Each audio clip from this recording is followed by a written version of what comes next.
ಮನಸ್ಸಿಗೆ ನೆಮ್ಮದಿ ಇದೆ. ಒಂಥರ ಮನೆಯಲ್ಲಿ ಸಾಕಷ್ಟು ಬದಲಾವಣೆಗಳನ್ನು ನಾವು ನೋಡ್ತಿದ್ದೀವಿ.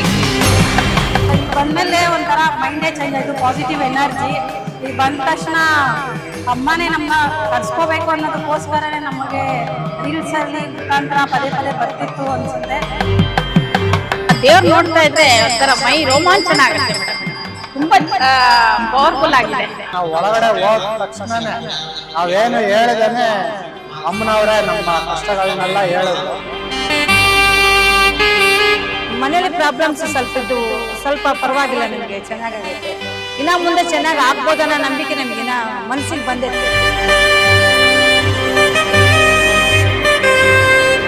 ಮನಸ್ಸಿಗೆ ತುಂಬಾ ನೆಮ್ಮದಿ ಅನಿಸ್ತಿದೆ, ತುಂಬಾ ಶಾಂತಿ ಸಿಕ್ಕಿದೆ. ಸೊ ಹಾಗಾಗಿ ಬರ್ಬೇಕು ಅಂತ ತುಂಬಾ ಇನ್ಸ್ಪೈರ್ ಆಯ್ತು. ಹಲೋ ನಮಸ್ಕಾರ, ನೀವು ನೋಡ್ತಾ ಇದ್ದೀರಾ ಅಶ್ವವೇಗ ನ್ಯೂಸ್ ನ ವಿಶೇಷ ಕಾರ್ಯಕ್ರಮ. ನಾನು ನಿಮ್ಮ ರೋಜಾ ಮನು ಪಾಟೀಲ್. ಏನಿದು, ಎಲ್ಲಿಗೆ ಹೋಗ್ತಾ ಇದೀವಿ, ನಮ್ಮ ಪಯಣ ಎಲ್ಲಿ ಸಾಗ್ತಾ ಇದೆ ಅಂತ ಯೋಚನೆ ಮಾಡ್ತಿದ್ದೀರಾ? ಹೌದು, ಇವತ್ತು ವಿಶೇಷವಾದ ದಿನ ಕೂಡ. ನಿಮ್ಮೆಲ್ಲರಿಗೂ ಕೂಡ ಒಂದು ಅಚ್ಚರಿ ಮೂಡಿಸುವಂತಹ ಒಂದು ದೈವ ಶಕ್ತಿ ಇರುವಂತಹ ಒಂದು ಜಾಗಕ್ಕೆ ನಾನಿವತ್ತು ನಿಮ್ಮನ್ನೆಲ್ಲರನ್ನು ಕೂಡ ಕರೆದೊಯ್ತಾ ಇದ್ದೀನಿ. ಅಲ್ಲಿ ನಡೆಯುವಂತಹ ಪವಾಡಗಳು, ಎಷ್ಟೋ ಜನರು ಕಷ್ಟ ಕಾರ್ಪಣ್ಯಗಳಿಂದ ಮುಳುಗಿ ಹೋಗಿರ್ತಾರೆ. ಆದ್ರೆ ಇಲ್ಲಿಗೆ ಒಮ್ಮೆ ಭೇಟಿ ಕೊಟ್ರೆ ಏನೆಲ್ಲ ಬದಲಾವಣೆಗಳಾಗುತ್ತೆ ಎಲ್ಲವನ್ನು ಕೂಡ ತಿಳಿಸ್ಕೊಡ್ತೀನಿ. ಎಲ್ಲಿಗೆ ಹೋಗ್ತಾ ಇದ್ದೀನಿ ಅಂತ ಕೂಡ ಹೇಳ್ತೀನಿ, ಬನ್ನಿ ನನ್ನ ಜೊತೆ.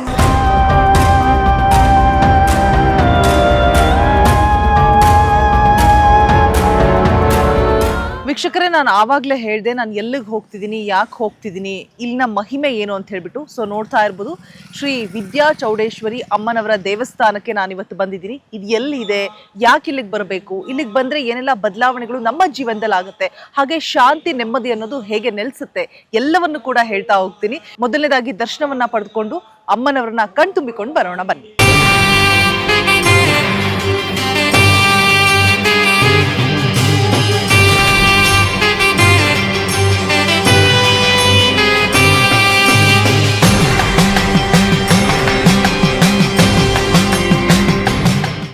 ಕಡೂರಿಂದ ಬಂದಿರೋದು. ಆ್ಯಕ್ಚುಲಿ ನನಗೆ ಫ್ಯಾಮಿಲಿಯಲ್ಲಿ ಸ್ವಲ್ಪ ಸಮಸ್ಯೆಗಳಿದೆ. ಆ್ಯಕ್ಚುಲಿ ನಾನಿವಾಗ ಸೆಕೆಂಡ್ ವೀಕ್ ಇಲ್ಲಿ ಬರ್ತಿರೋದು. ಫಸ್ಟ್ ವೀಕ್ ನಾನು ನಮ್ಮ ತಾಯಿ ಜೊತೆ ಬಂದಿದ್ದೆ. ಆ್ಯಕ್ಚುಲಿ ನಾವು ಇದನ್ನು ಇನ್ಸ್ಟಾಗ್ರಾಮಲ್ಲಿ ನೋಡಿ ತಿಳ್ಕೊಂಡು ಇಲ್ಲಿಗೆ ಬಂದಿರೋದು. ನಮಗೇನಿದು ಮುಂಚೆ ಗೊತ್ತಿರಲಿಲ್ಲ, ಹಾಗಾಗಿ ಬೇರೆಯವ್ರ ಮುಖಾಂತರ ತಿಳ್ಕೊಂಡು ಇಲ್ಲಿಗೆ ಬಂದಿದ್ದು. ನಮಗೆ ಒಳ್ಳೇದಾಗಿದೆ. ಇಲ್ಲಿ ಬಂದು ಹೋದ್ಮೇಲಿಂದ ನಮಗೆ ಒಂಥರ ಮನಸ್ಸಿಗೆ ನೆಮ್ಮದಿ ಇದೆ. ಒಂಥರ ಮನೆಯಲ್ಲಿ ಸಾಕಷ್ಟು ಬದಲಾವಣೆಗಳನ್ನು ನಾವು ನೋಡ್ತಿದ್ದೀವಿ. ಅವ್ರು ಹೇಳಿದ್ರು ನಮಗೆ ಕಾಣಿಕೆ ಕೊಡಬೇಕು ಅಂತ ಹೇಳಿದ್ದಾರೆ, ಒಂದು ಅಮ್ಮನಿಗೆ ಮಡ್ಲಕ್ಕಿ ಕೊಡಬೇಕು ಅಂತ ಹೇಳಿದ್ದಾರೆ.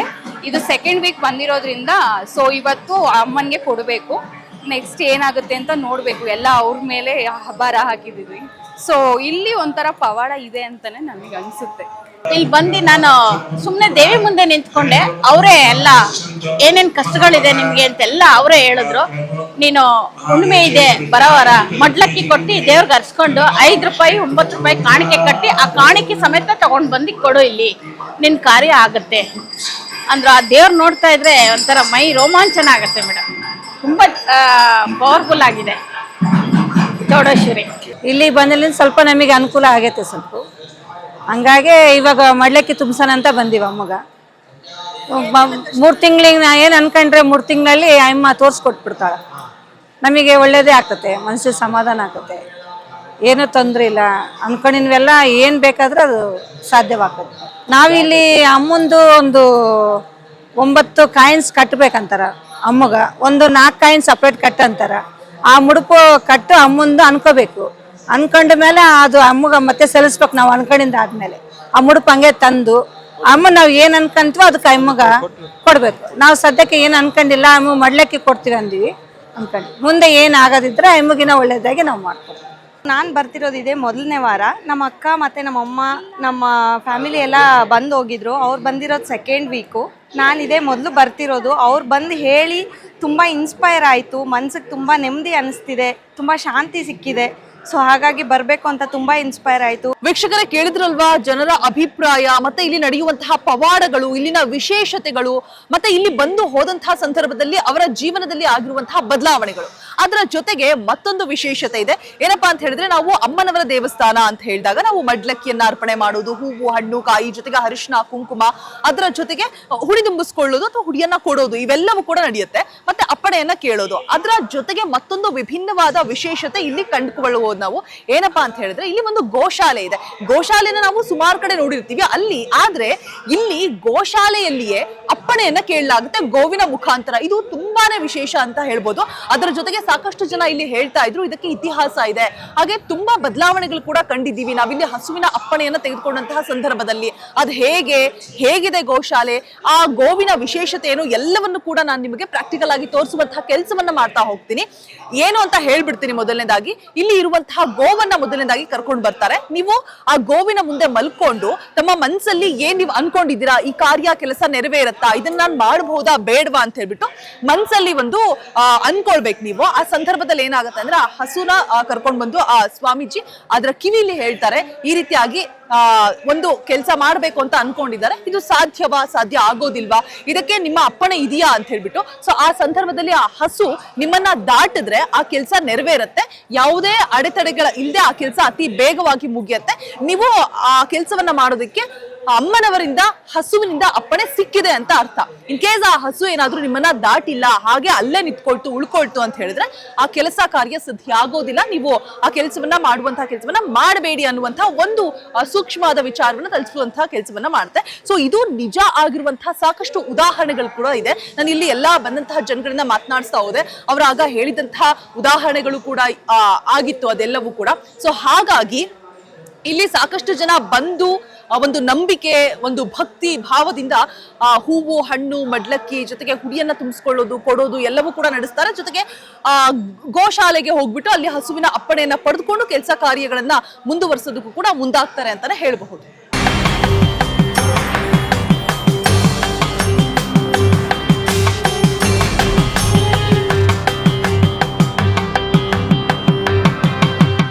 ಈ ವಿದ್ಯಾಚೌಡೇಶ್ವರಿ ಅಮ್ಮನವರ ಒಂದು ಪವಿತ್ರವಾದಂಥ ಈ ದಿವ್ಯ ಕ್ಷೇತ್ರವು ಇವತ್ತು ಭವ್ಯವಾಗಿ ಇಷ್ಟು ಪ್ರಬುದ್ಧಮಾನಕ್ಕೆ ಬರಲಿಕ್ಕೆ ಕಾರಣ, ಈ ಭಾರತ ರಾಷ್ಟ್ರದಲ್ಲಿ ಒಂದೊಂದು ಕ್ಷೇತ್ರಕ್ಕೆ ಒಂದೊಂದು ಹೆಸರನ್ನು ಅನಾದಿಯಿಂದಲೂ ಗುರುತಿಸಿದ್ದೇವೆ. ಅದರಲ್ಲಿ ಭಾಳ ವಿಶೇಷವಾಗಿ ದೇವಪಟ್ಟಣ ಅನ್ನುವಂಥ ಒಂದು ಕ್ಷೇತ್ರವು ಸಪ್ತ ಋಷಿಗಳ ಕಾಲದಿಂದಲೂ ಉಲ್ಲೇಖವಾಗಿದೆ. ಅದು ಶಾಸ್ತ್ರದಲ್ಲಿ, ಪುರಾಣದಲ್ಲಿ, ಇತಿಹಾಸದಲ್ಲೂ ದೇವಪಟ್ಟಣದ ವಿಚಾರಗಳನ್ನು ನಾವು ಕೇಳ್ತಾ ಇದ್ದೀವಿ. ದೇವಪಟ್ಟಣದಲ್ಲಿ ಏನಿರಬೇಕಪ್ಪ ಅಂದರೆ, ದೇವಪಟ್ಟಣದಲ್ಲಿ ದೇವರು ಇರಬೇಕು. ಆ ದೇವಪಟ್ಟಣಕ್ಕೆ ಅಧಿದೇವತೆಯೇ ದಕ್ಷಿಣಾಕಾಳಿಕಾ ಪರಮೇಶ್ವರಿ. ಆ ದಕ್ಷಿಣಾಕಾಳಿಕಾ ಪರಮೇಶ್ವರಿಯನ್ನೇ ಈಗ ನಾವು ಈ ಕ್ಷೇತ್ರಕ್ಕೆ ಬಂದ ಮೇಲೆ, ಇದು ಕಾಡಿದೆ, ಇದಕ್ಕೇನಾದರೂ ಒಂದು ಮಹತ್ವವಾದಂಥ ಒಂದು ಇಚ್ಛಾಕ್ರಿಯಾ ಜ್ಞಾನಶಕ್ತಿಯನ್ನು ಮತ್ತಿಷ್ಟು ಭಾರತ ರಾಷ್ಟ್ರದಲ್ಲಿ ವಿಶ್ವವ್ಯಾಪಕವಾಗಿ ಪ್ರಬುದ್ಧಮಾನಕ್ಕೆ ಬರಬೇಕು ಅಂತ ಹೇಳಿ ನಾವು ಸಂಕಲ್ಪಿಸಿದಾಗ ದಕ್ಷಿಣ ಕಾಳಿ ಪರಮೇಶ್ವರಿಯ ಹೆಸರಿಗೆ ಮಹಾಕಾಳಿ, ಮಹಾಲಕ್ಷ್ಮಿ, ಮಹಾಸರಸ್ವತಿಗೆ ವ್ಯಾಖ್ಯಾನ ಹಾಕುತ್ತೆ. ಅದೇ ರೀತಿ ವಿದ್ಯಾಚೌಡೇಶ್ವರಿಯ ಹೆಸರನ್ನು ನಾವು ಅಮ್ಮನವರಿಗೆ ನಾಮಕರಣ ಮಾಡಿ ಕ್ಷೇತ್ರವನ್ನು ಪರಿಪಾಲನೆ ಮಾಡಿಕೊಂಡು ಅಮ್ಮನವರು ಬರ್ತಾ ಇದ್ದಾರೆ.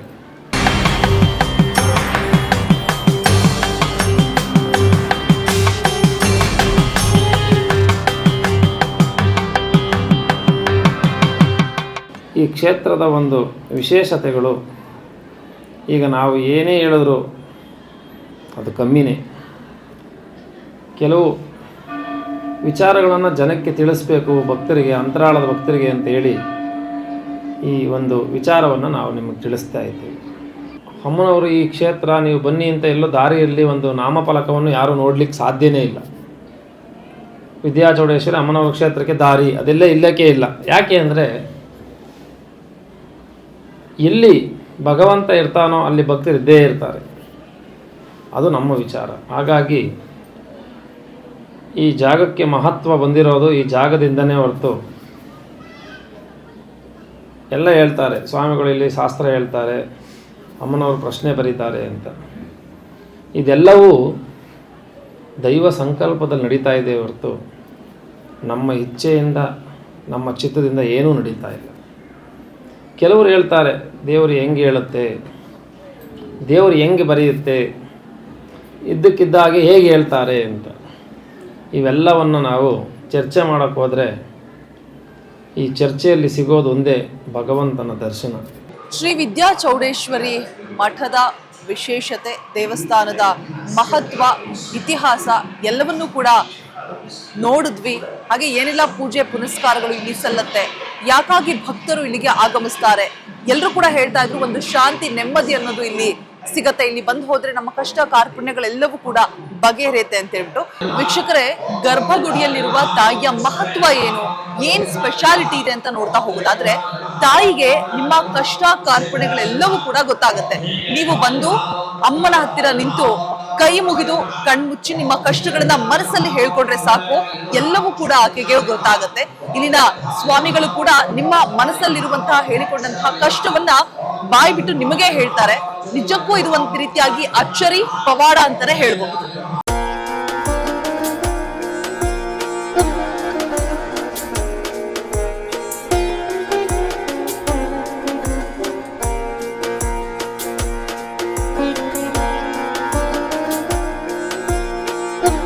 ಈ ಅಮ್ಮನವರ ಕ್ಷೇತ್ರ ಎಲ್ಲರನ್ನೂ ಅನುಗ್ರಹಿಸ್ತದೆ. ಒಂದು ಸರಿ ಎಲ್ಲೋ ಇದ್ದು ಈ ಕ್ಷೇತ್ರದ ವಿಚಾರವನ್ನು ಸುಮ್ಮನೆ ಚರ್ಚೆ ಮಾಡೋದು ಬದಲು ಒಂದು ಸಲ ಕ್ಷೇತ್ರಕ್ಕೆ ಎಲ್ಲ ಬನ್ನಿ, ಅಮ್ಮನವರ ದರ್ಶನ ಮಾಡಿ, ತದನಂತರ ಅದರ ಬಗ್ಗೆ ಚರ್ಚೆ ಮಾಡೋದಿದ್ರೆ ನಮ್ಮಲ್ಲೇ ನೇರವಾಗಿ ಚರ್ಚೆ ಮಾಡಿ. ನಾವು ಅದಕ್ಕೆ ಯಾವಾಗಲೂ ಸಿದ್ಧವಾಗಿರ್ತೀವಿ. ಯಾಕಪ್ಪ ಅಂದರೆ ಕೆಲವರಿಗೆ ಒಂದಿಷ್ಟು ಯಾಕೆ ಇಷ್ಟೋ 1000 ಜನ ಇಲ್ಲಿ ಹೋಗ್ತಾರೆ, ಆದರೆ ಈ ನಮ್ಮ ಕ್ಷೇತ್ರದಲ್ಲಿ ಮೂರ್ತಿ ಚಿಕ್ಕದು, ಕೀರ್ತಿ ದೊಡ್ಡದು. ಯಾವಾಗಲೂ ಅಷ್ಟೇ, ಮೂರ್ತಿ ಚಿಕ್ಕದಾಗೇ ಇರಬೇಕು, ಆ ಕೀರ್ತಿ ಇಡೀ ವ್ಯಾಪಕವಾಗಬೇಕು, ಇಡೀ ಜಗತ್ತನ್ನೇ ವ್ಯಾಪಕವಾಗಬೇಕು. ವಿದ್ಯಾ ಚೌಡೇಶ್ವರಿ ಅನ್ನೋವಂಥ ಅಮ್ಮನವರ ಕ್ಷೇತ್ರವು ಒಂದೇ. ಅದು ಎಲ್ಲಿ ಅಂದರೆ ದೇವಪಟ್ಟಣ. ಇದು ವಿಚಾರ ಬೇಕು ನಮಗೆ. ಶಾಶ್ವತ ಯಾವುವು ಅಂದರೆ ಮೂಲಾಧಾರದಿಂದ ಬಂದಂಥ ಪುಣ್ಯಕ್ಷೇತ್ರಗಳೇ ಶಾಶ್ವತ. ನಮ್ಮಲ್ಲೂ ಸುಧಾ ಈಗ ವಿದ್ಯಾ ಚೌಡೇಶ್ವರಿ ಅಕ್ಕ, ವಿದ್ಯಾ ಚೌಡೇಶ್ವರಿ ತಂಗಿ ಅಂತ ಹೇಳಿ ಸುಮಾರು ದೇವರುಗಳನ್ನು ಮಾಡ್ಕೊಂಡಿದ್ದಾರೆ. ವಿದ್ಯಾ ಚೌಡೇಶ್ವರಿ ಅಮ್ಮನವರಿಗೆ ಇಚ್ಛಾ ಕ್ರಿಯಾ ಜ್ಞಾನಶಕ್ತಿಯಾಗಿರೋಳಗೆ ಇಲ್ಲಿ ತನಕನೂ ನಮ್ಮ ಕ್ಷೇತ್ರದಲ್ಲೇ ಅಮ್ಮನವರ ತಂಗಿ ಒಬ್ಬಳಿದ್ದಾಳೆ, ಅದೇ ಚಿಕ್ಕಚೌಡಮ್ಮ ಅಂತ. ಅವಳೊಬ್ಬನ ಹೊರತು ಇನ್ಯಾವೂ ಸುಧಾ ನಮ್ಮ ಕ್ಷೇತ್ರದ ನಮ್ಮ ಅಮ್ಮನವರಿಗೆ ಅಕ್ಕ ತಂಗಿ ಎನ್ನುವಂಥ ದೇವತೆಗಳು ಯಾವೂ ಇಲ್ಲ. ಅದು ಜನಕ್ಕೆ ಭಾಳ ಸ್ಪಷ್ಟೀಕರಣವಾಗಿ ನಾವು ಹೇಳ್ತಾ ಇದ್ದೇವೆ. ಈ ಕಳಶ ಬರವಣಿಗೆಯ ಮೂಲ ಸನ್ನಿಧಾನವೂ ಹೌದು. ಮತ್ತು ಕಳಶ ಬರವಣಿಗೆಯಲ್ಲಿ ನಮ್ಮಲ್ಲಿ 2000 ಹಣವನ್ನು ಸುಧಾ ನಾವು ತೆಗೆದುಕೊತೇವೆ. ಶ್ರೀಮಠದಲ್ಲಿ ಹಿಂದಿನಿಂದನೂ 500 ರೂಪಾಯಿ ಇತ್ತು, ಆಮೇಲೆ 1000 ಆಯಿತು, ಆಮೇಲೆ 2000 ಮಾಡಿದ್ದೇವೆ. ಆ 2000 ದುಡ್ಡಲ್ಲೂ ಸುಧಾ ಭಕ್ತರಿಗೊಂದು ಅವಕಾಶ ಇದೆ. ದುಡ್ಡು ಇರೋರು ಕೊಟ್ಟು ಕೇಳಬೇಕು, ದುಡ್ಡು ಇಲ್ಲ ಅಂದವರು ವಿಜ್ಞಾಪನ ಪತ್ರವನ್ನು ಬರೆದು ಶ್ರೀಮಠದ ಒಂದು ಮಾಹಿತಿ ಕೇಂದ್ರದಲ್ಲಿ ಕೊಟ್ಟು ಅವರು ಸುಧಾ ಶಾಸ್ತ್ರವನ್ನು ಕೇಳ್ಬೋದು. ಅದನ್ನು ಅವಕಾಶ ಕೊಟ್ಟಿದ್ದೀವಿ. ಅದನ್ನು ಹೊರತು ಕ್ಷೇತ್ರದಲ್ಲಿ ಯಾವುದೇ ಥರ ಆಡಂಬರವಾಗಿ ಯಾವುದೇ ಥರ ಭಕ್ತರಿಗೆ ತೊಂದರೆ ಥರ ಆಗುವಂಥ ರೀತಿಯಲ್ಲೂ ಸುಧಾ ಕ್ಷೇತ್ರದಲ್ಲಿ ವ್ಯಾಪಾರದ ಜಾಗವಾಗಿ ವಿದ್ಯಾ ಚೌಡೇಶ್ವರಿ ಮಹಾ ಸನ್ನಿಧಾನ ಇಲ್ಲ. ಈ ವಿದ್ಯಾ ಚೌಡೇಶ್ವರಿ ಏನು ಸನ್ನಿಧಾನ ಈಗ ಶೃಂಗೇರಿ ಶಾರದಾ ಪೀಠವಾಗಿದೆ. ಈ ಪೀಠವನ್ನು ನಾವು ಶೃಂಗೇರಿ ಮಹಾತ್ಮರಿಗೆ, ಮಹಾಸನ್ನಿಧಾನಗಳವರಿಗೆ, ಶ್ರೀ ಸನ್ನಿಧಾನಗಳವರ ಪಾದಕ್ಕೆ ನಾವು ಸಮರ್ಪಣೆ ಮಾಡಿದ್ದೀವಿ. ಅದನ್ನು ಸ್ವೀಕಾರ ಮಾಡಿದ್ದಾರೆ. ಹಾಗಾಗಿ ಅಮ್ಮನವ್ರ ಕ್ಷೇತ್ರದ ಬಗ್ಗೆ ನಾವು ಜಾಸ್ತಿ ಮಾತಾಡಲಿಕ್ಕೆ ಹೋಗಲ್ಲ. ಅಮ್ಮನವ್ರ ಕ್ಷೇತ್ರದ ಮಹಿಮೆ ಬೇಕು ಅಂದರೆ ನೀವೇ ಬನ್ನಿ, ದರ್ಶನ ಮಾಡಿ, ಅಲ್ಲಿ ಮಹಿಮೆನ ಒಂದ್ಸಲಿ ತಾವು ನೋಡಿ, ಆಮೇಲೆ ಇದ್ರ ಬಗ್ಗೆ ನೀವು ಬರೋದಾ ಬೇಡವಾ ಅಂತ ಒಂದು ಸಲ ಚಿಂತನೆ ಮಾಡ್ಕೊಳ್ಳಿ. ಈ ಕ್ಷೇತ್ರದಲ್ಲಿ ನಿತ್ಯವೂ ಸೇವೆ. ಅಮ್ಮನವರ ಕ್ಷೇತ್ರ ಬೆಳಗ್ಗೆ 6:30ಕ್ಕೆ ಮಹಾಮಂಗಳಾರತಿ ಆದರೆ ರಾತ್ರಿ 12 ಗಂಟೆಗೆ ಸನ್ನಿಧಾನ ಬಾಗಿಲಾಗ್ತೀವಿ, ಅಲ್ಲಿ ತನಕನೂ ದರ್ಶನ ಇರ್ತದೆ. ಕಳಶ ಬರವಣಿಗೆ ಪ್ರಶ್ನೆಯೂ ಅಮ್ಮನವ್ರ ಹತ್ರ ಇರುತ್ತೆ, ಅದು ಪ್ರತಿದಿನ ಇರುತ್ತೆ. ಈ ಅಮಾವಾಸ್ಯೆ ಮತ್ತು ಪೌರ್ಣಮಿಲಿ ಇರಲ್ಲ, ನಿತ್ಯವೂ ದಾಸೋಹ ಇರುತ್ತೆ. ಬಂದು ಭಕ್ತರಿಗೆ ವಸತಿ ವ್ಯವಸ್ಥೆನೂ ಸುಧಾ ಉಚಿತವಾಗಿರುತ್ತೆ. ಹೀಗೆ ಭಕ್ತರಿಗೆ ಏನು ಅವಶ್ಯಕತೆ ಇದೆ ಅದೆಲ್ಲವೂ ಶ್ರೀಮಠ ಮಾಡಿದೆ.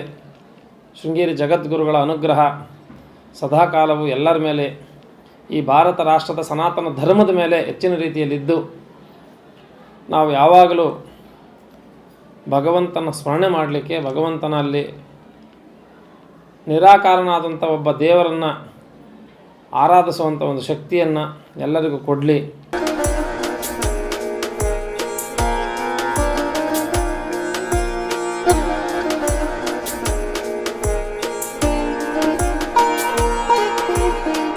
ವೀಕ್ಷಕರೇ, ನೆನಪಿರಲಿ, ಇಲ್ಲಿ ಅಮಾವಾಸ್ಯೆ ಹಾಗೆ ಹುಣ್ಣಿಮೆಯ ದಿನ ಯಾವುದೇ ರೀತಿಯಾದಂತಹ ಅಪ್ಪಣೆ ಆಗಿರ್ಬೋದು, ತಾಯಿಗೆ ನೀವು ಬಂದು ಬಳಿ ಕೂತು ಕಷ್ಟ ಕಾರ್ಪಣ್ಯಗಳನ್ನ ಹೇಳ್ಕೊಂಡ್ರೆ ತಾಯಿ ಯಾವುದಕ್ಕೂ ಕೂಡ ಸ್ಪಂದಿಸೋದಿಲ್ಲ. ಬಟ್ ಆದ್ರೆ ಪೂಜೆ ಪುನಸ್ಕಾರಗಳು, ಹೋಮ ಹವನಗಳು ಎಲ್ಲವೂ ಕೂಡ ನಡೆಯುತ್ತೆ. ಆದ್ರೆ ಯಾವುದೇ ರೀತಿಯಾದಂತಹ ನಿಮ್ಮ ಮನಸ್ಸಲ್ಲಿ ಹೇಳಿಕೊಳ್ಳುವಂತಹ ಕಷ್ಟ ಕಾರ್ಪಣ್ಯಗಳನ್ನ ಗುರುಗಳಾಗಲಿ ತಾಯಿ ಆಗಲಿ ಯಾವುದೇ ರೀತಿಯಾದಂತಹ ಒಂದು ರೀತಿಯ ಅಪ್ಪಣೆಯನ್ನ ಕೊಡೋದಿಲ್ಲ ಅನ್ನುವಂತಹ ಮಾಹಿತಿಯನ್ನ ಇಲ್ಲಿನ ಗುರುಗಳು ಕೊಟ್ಟಿರುವಂಥದ್ದು.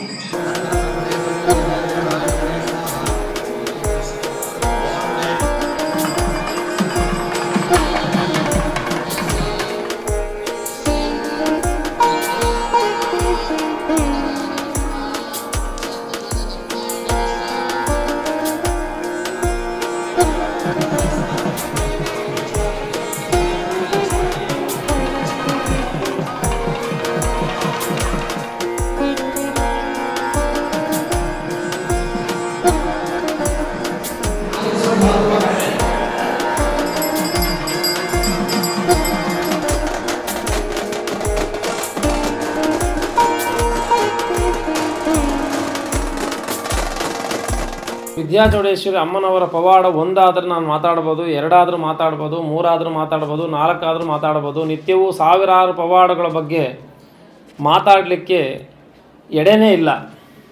ಇವತ್ತು ಇಲ್ಲಿ ಸಾವಿರಾರು ಜನ ಬರ್ತಾರೆ, ನೀವು ಯಾರು ಕೇಳೋದು ಸ್ವಾಮಿ ದಕ್ಷಿಣೆ ಕೊಡಬೇಕು, ಯಾಕಪ್ಪ ನಮ್ಮ ಕೆಲಸ ಮಾಡಿದ್ದಾಳೆ. ನಾನು ಹೇಳೋದು ಇದಕ್ಕೆಲ್ಲ ಕಾರಣ ಒಂದೇ, ಇಲ್ಲಿರೋವಂಥ ಒಂದು ಅಗೋಚರವಾದ ಶಕ್ತಿ ಇದ್ದರೆ ಅದು ವಿದ್ಯಾಚೌಡೇಶ್ವರಿ ಅಮ್ಮನವರೇ. ಅವಳ ಪವಾಡದ ಬಗ್ಗೆ, ಅವಳ ವಿಚಾರದ ಬಗ್ಗೆ ಹೇಳಲಿಕ್ಕೆ ನಾನು 1-2 ಸಾವಿರ ಆದರೆ ಹೇಳ್ಬೋದು. ಇದು ಲಕ್ಷಾಂತರ ಅಲ್ಲ, ಕೋಟ್ಯಾಂತರ ಮಟ್ಟಕ್ಕೆ ಹೋಗಿದೆ ಅಲೆ. ಇದರ ಅನುಭವವನ್ನು ನಾವು ಹೇಳೋದಕ್ಕಿಂತ ಮೊದಲು ನೀವು ಪಡ್ಕೋಬೇಕು. ಅದೇ ಈ ಜಾಗದ ಮಹತ್ವ. ಒಬ್ಬರೇ ಬರ್ತಾರೆ, ಮಕ್ಕಳೆಲ್ಲ ಮಕ್ಕಳಾಯಿತು, ಒಬ್ಬರು ಮದುವೆ ಆಗ್ತದೆ, ಇವೆಲ್ಲ ಸಾವಿರಾರು ದಿನನಿತ್ಯ ನಡೀತಾ ಇದೆ. ಅಂಥ ಪವಾಡಗಳನ್ನು ನಾನು ಒಂದು ಕೇಳೋದು ಅಮ್ಮನವರಲ್ಲಿ, ಇದು ಪವಾಡ ಅಲ್ಲ. ಹಿಂದೂ ಸನಾತನ ಧರ್ಮದಲ್ಲಿ ಗೋಹತ್ಯೆ ನಿಷೇಧ ಆಗಬೇಕು, ಗೋವನ್ನು ರಾಷ್ಟ್ರ ಪ್ರಾಣಿಯಾಗಿ ಮಾಡಬೇಕು. ಅದು ವಿದ್ಯಾಚೌಡೇಶ್ವರಿ ಅಮ್ಮನವರ ಅನುಗ್ರಹದಿಂದನೇ ಆಗಬೇಕು ಅಂತ ನಾವು ಪ್ರಾರ್ಥನೆ ಮಾಡಿ ಇದನ್ನು ಎಲ್ಲ ಕಡೆ ಚರ್ಚೆ ಮಾಡ್ತಾ ಇದ್ದೀವಿ. ಇದು ಆಗುತ್ತಲ್ಲ, ಅವತ್ತಿನ ದಿನ ವಿದ್ಯಾಚೌಡೇಶ್ವರಿ ಅಮ್ಮನವರ ಪವಾಡದ ಬಗ್ಗೆ ನಾನೇ ಸಾಕ್ಷಾತ್ಕಾರವಾಗಿ ನಿಮಗೆ ಮಾಹಿತಿಯನ್ನು ಕೊಡ್ತೀನಿ. ಇದು ದೊಡ್ಡ ಪವಾಡ. ಈ ಭಾರತ ರಾಷ್ಟ್ರಕ್ಕೆ ಬೇಕಾಗಿರೋ ನ್ಯಾಯ, ಸನಾತನ ಧರ್ಮಕ್ಕೆ ಬೇಕಾಗಿರೋ ವ್ಯವಸ್ಥೆ ಏನು, ಹಿಂದೂಗಳ ಮೇಲೆ ಆಗ್ತಾ ಇರೋ ದೌರ್ಜನ್ಯ ನಿಲ್ಲಬೇಕು. ಒಂದು ಕಡೆ ನೋಡ್ದವು ನಾವು, ಒಬ್ಬ ಹುಡುಗನನ್ನು ಬಟ್ಟೆ ಬಿಚ್ಚಿ ಬೆಂಕಿ ಇಕ್ಕಿದ್ರು, ಅದ್ರ ಬಗ್ಗೆ ಯಾರೂ ಮಾತಾಡ್ತಾ ಇಲ್ಲ ಬಾಂಗ್ಲಾದೇಶದಲ್ಲಿ. ಮತ್ತು ಇನ್ನೊಂದು ಕಡೆ ಇನ್ನೊಂದು ಹತ್ಯೆ ಆಯಿತು, ಅದು ಯಾರ ಮೇಲೆ, ಹಿಂದೂಗಳ ಮೇಲೆ. ಆದರೆ ನಾವುಗಳು ಬೇರೆಯವರ ಮೇಲೆ ಈ ಥರ ಹತ್ಯೆ ಆದರೆ ಮೊದಲು ನಿಲ್ಲುವಂಥದ್ದೇ ಭಾರತ ದೇಶ.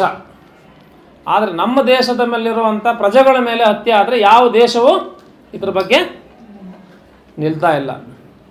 ಅದಕ್ಕೆ ಭಾರತ ರಾಷ್ಟ್ರಕ್ಕೆ ಹುಟ್ಟೂ ಇಲ್ಲ, ಸಾವೂ ಇಲ್ಲ.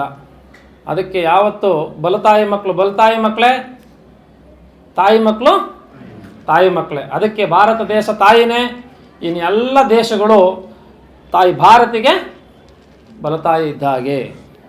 ಅದಕ್ಕೆ ನಾವು ಯಾವತ್ತು ಬಲತಾಯಿ, ಚಿಕ್ಕಮ್ಮ ಅಂತ ಎಷ್ಟು ದಿನ ಕರೆಯೋಕ್ಕಾಗತ್ತೆ, ತಾಯಿನ ತಾಯಿ ಅಂತಲೇ ಕರಿಬೇಕು. ಅದಕ್ಕೆ ಸನಾತನ ಧರ್ಮವೇ ಶ್ರೇಷ್ಠ, ಸನಾತನ ಧರ್ಮವೇ ಮುಖ್ಯ.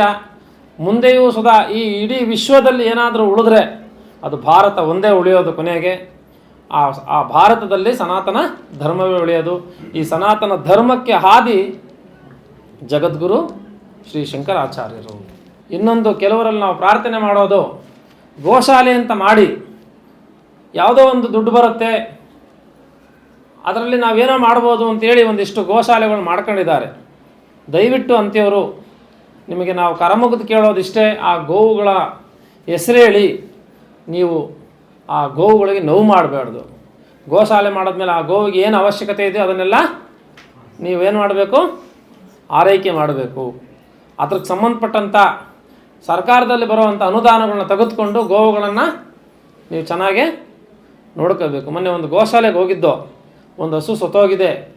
ಇಡೀ ಗೋಶಾಲೆ ಎಲ್ಲ ಒಂದು ಸುವಾಸನೆ ಎಲ್ಲ ದುರ್ವಾಸನೆ ಬರ್ತಾ ಇದೆ. ಆದರೆ ಎಲ್ಲ ಹಸುಗಳು ಅಂಬಾ ಅಂಬಾ ಅಂತವೆ. ಆದರೆ ಅಲ್ಲಿ ನೋಡ್ಕೊಳ್ಳೋರು ಒಬ್ಬರು ಇಲ್ಲ. ಅಂಥ ಪಾಪ ಕೃತ್ಯವನ್ನು ಯಾರೂ ಮಾಡಬೇಡಿ.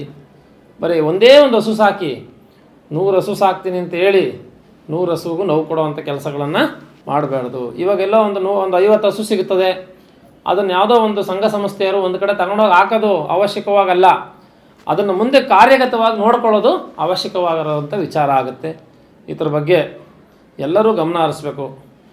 ಪ್ರತಿಯೊಬ್ಬರು ಸುಧಾ ಒಂದು ಹುಲ್ಲನ್ನು ಮಾರೋದ ಬದಲು ಒಂದು ಗೋಶಾಲೆ ಕಳಿಸ್ಕೊಡಿ, ಅದು ಒಂದು ಪುಣ್ಯನೂ ಬರುತ್ತೆ.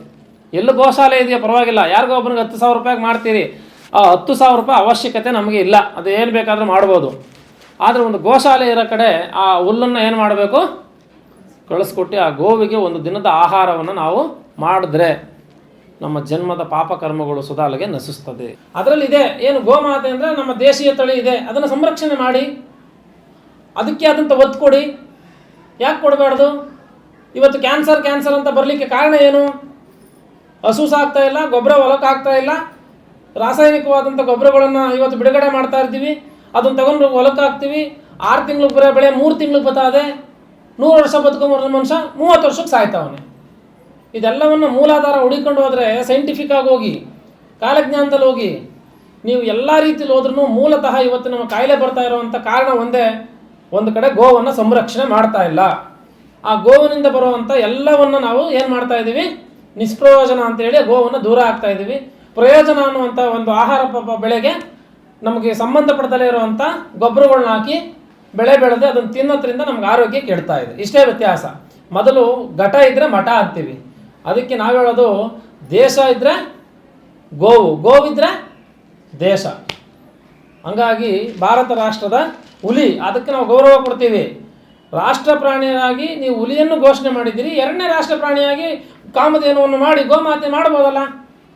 ಇವತ್ತು ನಾವು ನೋಡ್ತೀವಿ, ಇವಾಗ ಪ್ರಧಾನಮಂತ್ರಿಗಳು ಸುಧಾ ಈ ಗೋಮಾತೆಗಳ ಜೊತೆ ಇರೋವಂಥ ಒಂದು ಭಾವಚಿತ್ರಗಳನ್ನೆಲ್ಲ ನೋಡಿದ್ದೀವಿ.